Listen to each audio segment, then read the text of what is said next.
cabaran ialah untuk kita meninjau pelaksanaan Pembangunan Sarawak, khususnya projek WPC 10 dan 11. WPC 10 ini ialah jajaran daripada Batu Lima ke Sungai Tanggap, dan juga WPC 11 daripada Sungai Tanggap ke Jalan Pujuk, iaitu daripada Betulu ke Miri. Semalam kita landing di Betulu, terus mengikuti jajaran jalan darat untuk meninjau sendiri perkembangan terkini projek itu, dan melihat sendiri apakah permasalahan ataupun cabaran yang dihadapi oleh kontraktor sepanjang pelaksanaan projek Pembangunan ini dalam keadaan kita menghadapi pandemik COVID-19. Seperti mana kita sedia maklum, bila berlaku pandemik COVID-19 ini, pelbagai pendekatan telah dilaksanakan oleh kerajaan melalui MCO dan pelbagai SOP diperkenalkan, dan ini memberi cabaran dalam pelaksanaan mana-mana kontrak, bukan sahaja di Sarawak, malahan di seluruh Malaysia. Sebab itu kita nak meninjau sendiri dalam pelaksanaan projek ini, apakah gekangan, apakah permasalahan ataupun cabaran yang dihadapi oleh kontraktor dalam kita melaksanakan projek ini. Sebagai latar belakang, kita sedia maklum bahawa projek ini dulu bila dianugerahkan ialah di bawah kaedah PDP, Project Delivery Partner. Tapi bila perubahan kerajaan, maka di bawah Pakatan Harapan dulu telah membatalkan kaedah Project Delivery Partners dan menggunakan kaedah konvensional, di mana JKR Sarawak telah diappoint ataupun dilantik sebagai SO, wakil kepada Kementerian Kejaraya untuk memastikan pelaksanaan ini, dan kaedah pelaksanaan kontrak juga telah berubah. Dulu di bawah PDP ianya menggunakan kaedah remeasurement, sekarang ini diubah pula kepada konvensional tapi lump sum. Ini memerlukan perubahan kepada keseluruhan struktur kontrak dari segi perjanjian, di mana kalau dulu kerajaan hanya menandatangani perjanjian dengan PDP bersama Kerajaan Persekutuan, Kerajaan Negeri Sarawak dan PDP. Dan bila projek itu ditamatkan, PDP ditamatkan, maka ianya dinovate kepada Kerajaan Persekutuan direct dengan kontraktor, di mana JKR Sarawak digunakan sebagai SO. Dan pada masa yang sama, untuk membantu JKR Sarawak, Kerajaan Persekutuan juga telah bersetuju untuk melantik PMC untuk membantu JKR Sarawak bagi memastikan pelaksanaan projek ini dapat disiapkan dengan sebaik mungkin. Dan hari ini ialah untuk kita mengadakan perjumpaan dengan semua contractors dan juga konsultan. Dan bersama dengan saya ialah wakil-wakil rakyat yang ada kepentingan dalam projek ini, termasuk dalam negeri, Dato' D.K. Mishin, Dato' Sebastian Menteri Muda, dan juga YB Dennis, untuk kita mendengar feedback daripada pimpinan setempat, daripada konsultan, daripada contractors, apa saja permasalahan hubungan dengan projek ini. Bukan saja dari segi pelaksanaan projek, apakah masalah contractors yang disahkan oleh konsultan tadi bila berlaku pandemik. Pertama sekali, kita perlu memutamatkan perjanjian supplementary di antara Kerajaan Persekutuan dengan all the contractors. Yang kedua, permasalahan dari segi supply of materials. Ketiga, pekerja-pekerja yang makin berkurangan disebabkan ramai foreign workers tak boleh masuk ke negeri kita. Dan juga pada masa yang sama, feedback yang kita terima hasil daripada input daripada orang ramai, complain from the public through social media and also through wakil-wakil rakyat yang mengemukakan dari segi kualiti pelaksanaan projek ini nanti, dan juga dari segi the traffic management program, iaitu sudut keselamatan pengguna, khususnya dari segi signages, dari segi tanda amaran, dari segi cukup lighting dan sebagainya, supaya memastikan jalan ini nanti yang sedang dalam pembinaan itu ada tanda-tanda yang memberi notis kepada orang ramai adanya, orang kata, diversion, dan juga apa saja bahaya yang boleh menimbulkan bahaya kepada pengguna jalan raya, supaya cukup tanda-tanda amaran dan ingatan pada orang ramai. Jadi itu yang hasil yang kita tadi. Tapi yang penting ialah perjumpaan hari ini ialah komitmen daripada semua pihak. Pertama sekali untuk memastikan projek ini akan dilaksanakan sebaik mungkin, memenuhi kualiti, standard dan juga masa yang ditetapkan. Kalau mengikut projek ini, mengikut perjanjian mesti disiapkan September 2022. Tapi secara realistik disebabkan pandemik, COVID dan semua cabaran tadi, saya melihat secara sendiri tadi, melihat pada analisa, kemungkinan ada sebahagian daripada projek tak akan dapat disiapkan bulan September tahun depan. Sebab itu kita hari ini merumuskan bahawa perlu ada dedicated team daripada JKR Sarawak, daripada PMC, the consultant, the contractors, cari jalan bagaimana kita nak cari pastikan projek ini dapat disiapkan tahun depan.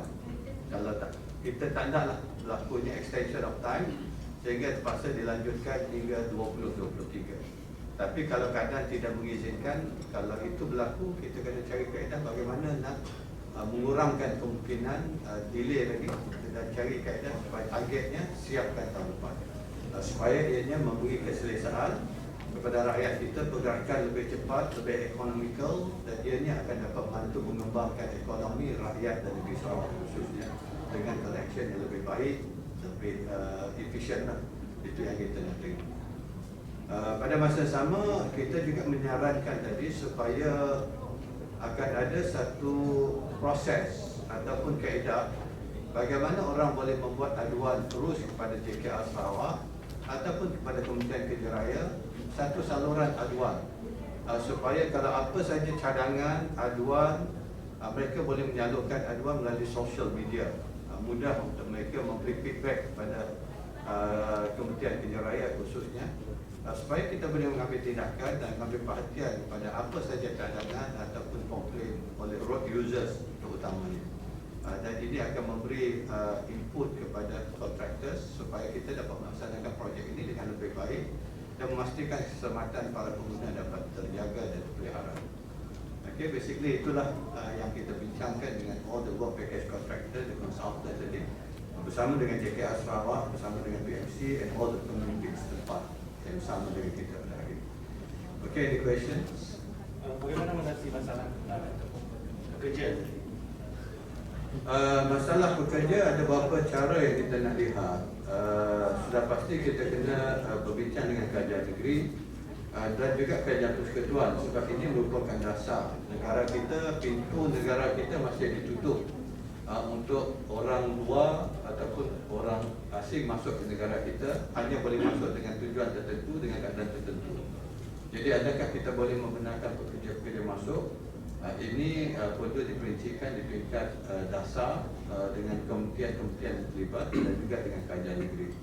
Kalau dibenarkan masuk, kita pula kena memikirkan kaedah bagaimana bila mereka masuk kita dapat memelihara negara kita, negeri kita khususnya akan selamat.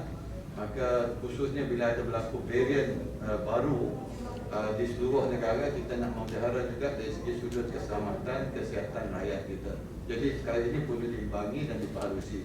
Tapi kita ambil maklum. Tapi salah satu cara lagi ialah untuk kita galakkan orang-orang tempatan kita, rakyat kita sendiri, supaya digalakkan untuk mencuburi dalam bidang construction. Memang menjadi cabaran, tak ramai yang nak involve dalam the 3Ds lah, dirty, dangerous and difficult work ni.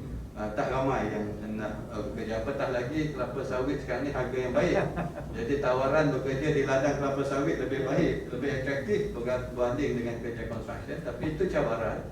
Tapi kita kena fikirkan, mungkin ada yang berminat dan kita boleh melatih mereka melalui CIDB dan kemudian disalurkan kepada kontraktor-kontraktor kita yang mengalami kekangan pekerja pada masa ini. Alright? No questions? Ada lagi? Lain? Mungkin saya nak maklumkan juga, kebetulan rakan-rakan media dah ada. Projek dipanggil dulu Sabah Sarawak Link Road. Yes. Fasa yang pertama daripada Lawas sehingga ke Long Lopeng. Yang tu sudah pun dianugerahkan dengan kontraktor dengan kos lebih kurang 1.1 bilion ringgit. Itu fasa pertama. Kemudian fasa kedua nanti daripada Long Lopeng sambung sehinggalah ke Miri lah, akan dilaksanakan oleh pelbagai agensi. Sebahagiannya dilaksanakan melalui SCORE, sebahagiannya dilaksanakan melalui Kementerian Bangunan Luar Bandar. Dan ada lagi yang belum nak dapat, nanti kita akan bid lagi kepada kajian persekutuan untuk dapat peruntukan melalui fasa-fasa seterusnya. Alright? Ini just news for Northern Zone lah. Soal politik boleh tak? Soal politik. Hari ini saya nak bekerja saja. Nama Menteri Kerja Raya, bukan Menteri Politik. So Menteri Kerja saja. Ahli Muhammad, kiranya berlaku perubahan kerajaan, will there be any effect on tarikh completion of this project? Saya mengharapkan siapa-siapa yang membentuk kerajaan, kita kena belajar daripada apa permasalahan dulu. Bila Pakatan Harapan mengambil alih dan mereka menukarkan kaedah. Jadi bila tukarkan kaedah, projek ini sudah diextendkan setahun. Jadi yang ruginya ialah rakyat. Yang kedua, negara kita sendiri, sebab ekonomi itu sendiri akan terjejas. Jadi saya mengharapkan apa saja keputusan yang telah dibuat oleh kerajaan sedia ada, kita laksanakan. Jangan lupa, yang penting ialah pastikan bagaimana kita nak menyiapkan projek untuk kebaikan negeri Sarawak khususnya, dan dia memberi impak juga pada negara kita dan rakyat keseluruhan. Okey, alright. Kalau tak Datuk Lee nak buat some statement. Ya, terima kasih kepada Muhammad Datuk Seri Haji Fadilah atas lawatan pemantauan ke atas kemajuan pembinaan jalan Plan Borneo Highway di bahagian utara di sini. Dan pagi ini kemarin beliau telah pun membuat lawatan pemantauan dengan jalan dari Bintulu dan juga Bakun, Bintulu terus ke Miri. Beliau sendiri gunakan jalan melihat keadaan dan kemajuan. Jadi saya bagi pihak Kerajaan Negeri Sarawak ingin ucapkan ribuan terima kasih dan mengharapkan setinggi-tinggi penghargaan atas keprihatinan beliau atas projek Plan Borneo Sarawak. Dan juga saya juga bagi pihak penduduk Miri mengucapkan terima kasih kepada beliau kerana apabila beliau menjadi Menteri Kerja Raya, projek Miri itu yang lama ditunggu-tunggukan, yaitu Hospital Miri, itu pun berjalan.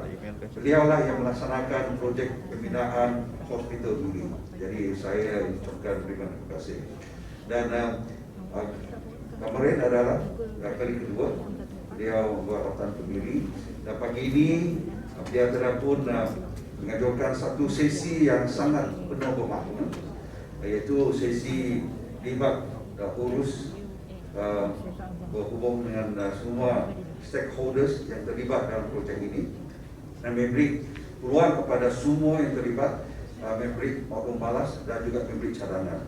Jadi pagi ini saya juga mengambil kesempatan ini untuk mengemukakan beberapa cadangan kepada Yang Berhormat Datuk Seri, iaitu masalah kesesakan jalan yang kita hadapi setiap hari, iaitu di Permai Jaya, di mana kita sekarang sedang membina di Jantas, iaitu flyover, iaitu kesesakan yang paling teruk sekali. Dan memanglah saya ucapkan terima kasih kepada JKR di kawasan utara dan juga kontraktor dan semua konsultan semua terlibat. Mereka sentiasa kerjasama untuk menyelesaikan masalah yang dihadapi. Misalnya akses road dari taman perumahan ke jalan baru ini. Jadi pagi ini saya juga mengambil kesempatan untuk mencadangkan supaya keutamaan, priority untuk menghabiskan pembinaan Jantas Permai Jaya dan jalannya Gold Carriageway sampai ke Wujud Link dan juga di dekat lapangan terbang Miri, iaitu di Jantas dekat lapangan terbang Miri, di mana setiap pagi, setiap hari kita sudah menghadapi kesesakan jalan yang begitu serius sekali daripada Taman Tunku tiap-tiap hari keluar, iaitu yang sangat serius. Jadi saya terencanakan supaya kedua lokasi ini ataupun kedua section ini mintalah kontraktor habiskan section ini. Misalnya kalau Putrajaya, Jejantas dan jalan 2 km boleh siap sampai ke Pujuk, maka mereka yang tinggal di Vista Perdana, banyak reporter tinggal sana. Ramai yang tinggal di Vista Perdana sana. Ya, mereka yang banyak kali komplain dengan saya. Vista Perdana, South Lake, dan juga sampai ke kampung bawah, Wujud, Tanah Batu, dan juga untuk Jejantas di lapangan terbang di simpang jalan terbang itu, Taman Tunku yang mempunyai hampir 10,000 ya rumah di sana. Jadi ini boleh mengurangkan ataupun mengurangkan kesesakan jalan raya jalan di kedua tempat ini. Dan saya juga mencanangkan supaya semua lampu isyarat traffic light yang dipasangkan ini haruslah traffic light, iaitu traffic light, smart traffic light. Ya, itu kerana di seluruh Sarawak sekarang kita telah melaksanakan smart traffic light, dan Miri juga adalah dinaik taraf sebagai smart city. Jadi kita mau semua traffic light itu adalah smart traffic light. Jadi di beberapa cadangan saya kemukakan, dan juga jalan itu yang sedang bina itu kontraktor mesti ada penyelenggaraan jalan itu. Misalnya rumput yang panjang itu di tengah-tengah jalan itu, dan juga ada tempat yang itu tak rata, ada macam bang, ada gelombang-gelombang, semua itu perlulah diselesaikan. Semua ini telah pun dikemukakan pada pagi ini, dan Yang Berhormat Datuk Seri Haji Fadilah telah pun memberi arahan kepada semua terlibat untuk mengambil tindakan sewajarnya. Jadi sekali lagi saya ucapkan terima kasih kepada Yang Berhormat Datuk Seri Haji Fadilah dan rombongan